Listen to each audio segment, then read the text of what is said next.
our mission here today is to deliver copies of the issue to every member of Parliament, as well as to hold a panel discussion with some esteemed educators about the nature of and need for independent science. It's with great sadness that I mark the death of evidence in Ottawa, the loss of jobs for Canadian scientists. No doubt the best and the brightest will go to other countries that are still interested in scientific evidence, and we will become an area that's unable to even assemble the data of what damage we're doing to the natural world, what the effects are of government policy on other areas, including social justice, fighting poverty, our health care system.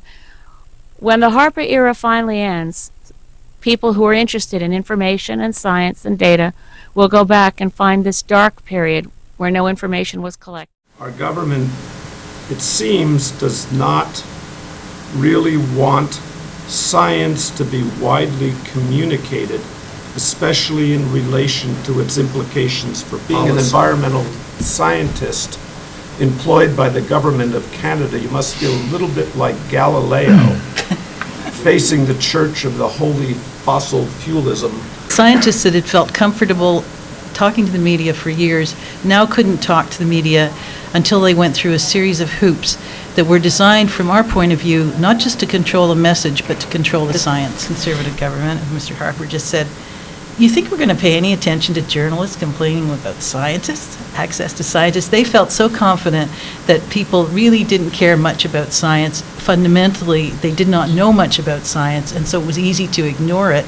If you want to have a functioning democratic society, you need strong civil society. That is, you need institutions, non-governmental institutions that are empowered and have the capacity to bring evidence forward into the public debate. If you erode or eliminate the resources for those institutions, they no longer have that capacity. But just with respect to what I think is part of the solution, I think is a cultural and institutional shift in the training of today's and future's scientists to give them the skills to be able to interact effectively with members of the public so that they can inform the public, and then therefore the trickle down being that the public are able to act as responsible citizens and to participate in decision making.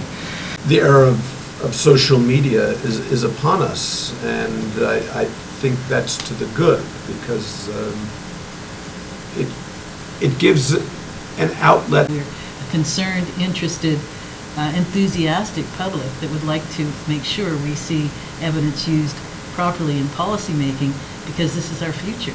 Sorry for that rant, but I kind of needed to get that in. I was just going to say, I think we all needed that rant. yeah.